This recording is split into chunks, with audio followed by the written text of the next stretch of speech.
नमस्कार मुंबईवासियांनो, आज एक ऐतिहासिक दिवस आहे. 16 तारीख आज सत्तापालट झालेला आहे आपल्या महानगरपालिकेचा.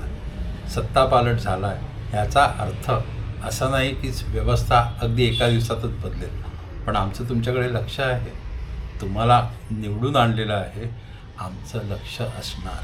भले तुम्ही गेल्या वेळेलासुद्धा होतात, पण आजसुद्धा आहात आणि आज जी सत्ता चालू होते पुढच्या 5 वर्षाकरता तुमच्याकडवरती आमचं नजर असेल, एवढं नक्की. आजपर्यंत आपण रस्ते खोदले, खणले, बुजवले, परत खणले, हा सगळा प्रकार आपण करत आलो. पुढे त्याच्याही पुढे आपण जाऊन परत टँकर, मग नंतर त्याच्यात ठेकेदारी, हा सगळा प्रकार येतो. पाण्याची टंचाई काही कमी होत नाही. पाऊस कितीही पडला तरी पाण्याची टंचाई ही कायमची असते. त्याच्याकरता ही नवीन स्थापना, नवीन व्यवस्था, हे सगळं व्हायचं आहे. आता नवीन सत्ता आली आहे, आता कारणं नकोत, आता जुने दाखले नकोत, आता फक्त कामं हवं आहे. मुंबईला काय हवं आहे? स्वच्छ रस्ते, वेळेवर पाणी, पूरमुक्त मुंबई, सुरक्षित लोकल प्रवास. ह्याच्या पलीकडे मुंबईची आणखीन काय अपेक्षा आहे? तुम्ही किती आम्हाला कोस्टल रोडवेज द्या, आणखीन काय ते बुलेट ट्रेन द्या, ह्या सगळ्या गोष्टी पुढच्या आहेत, पण जे मूलभूत जे पाहिजे ते नक्कीच तुम्ही आम्हाला द्यायचं.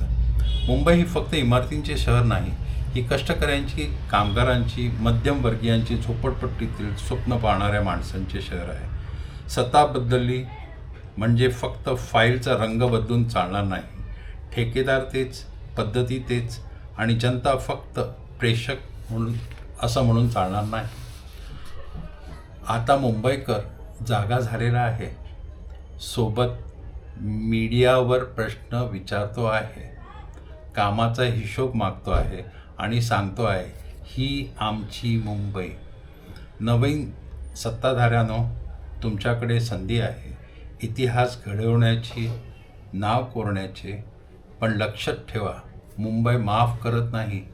तुमच्या कालच्या वोटिंगवरनं लक्षात आलंच असेल नाही का? आणि मुंबई विसरतही नाही. आजपासून 5 वर्षाचा हिशोब सुरू झाला आहे. प्रत्येक रस्ता, प्रत्येक प्रकल्प, प्रत्येक निर्णय मुंबईकर पाहतो आहे. सत्ता बदलली आहे, पण आता अपेक्षा प्रचंड वाढलेल्या आहेत. मुंबईला भाषण नको, मुंबईला पोस्टर नको, मुंबईला फक्त परिणाम आणि व्यवस्था, एवढंच आपल्याला पाहिजे. ही रील शेवटची नाही, हा फक्त पहिला सवाल आहे. या तुम्ही सत्तेवरती या, तुमच्या सगळ्या ज्या कमिट्या वगैरे आहे सगळं स्थापन करा, त्याच्या पुढे आपलं सगळं काम चालू होईल. काही दिवसापूर्वी मित्रांनो, तुम्हाला आठवत असेल तर अगदी 3-4 महिन्यापूर्वी मी तुम्हाला काही 2-3 गोष्टी सांगितलेल्या. खाली फुटेज मी देतो आहे, बघता आलं तर बघा. आता महापालिका 74,000 कोटी, तुम्ही माझा मागचा व्हिडिओ बघितला तर तुमच्या लक्षात येईल एका टर्ममध्ये किती खर्च होऊ शकतो. चला आता एका पूर्ण निवडून आलेल्या टर्ममध्ये जे कार्यकाळ काय होते ते पहा. जर सध्याचा अंदाजे 24% वार्षिक वाढीचा दर कायम राहिला तर 2026-27 ते 2030-31 या काळात BMC फक्त 5 वर्षात सुमारे 7,46,000 कोटी खर्च करू शकते. परत सांगतो, 7,46,000 कोटी.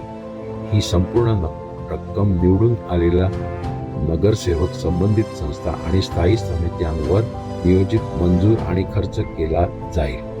ही एका महानगरपालिकेची टर्मची आर्थिक व्याप्ती आहे. जय हिंद, जय महान राष्ट्र.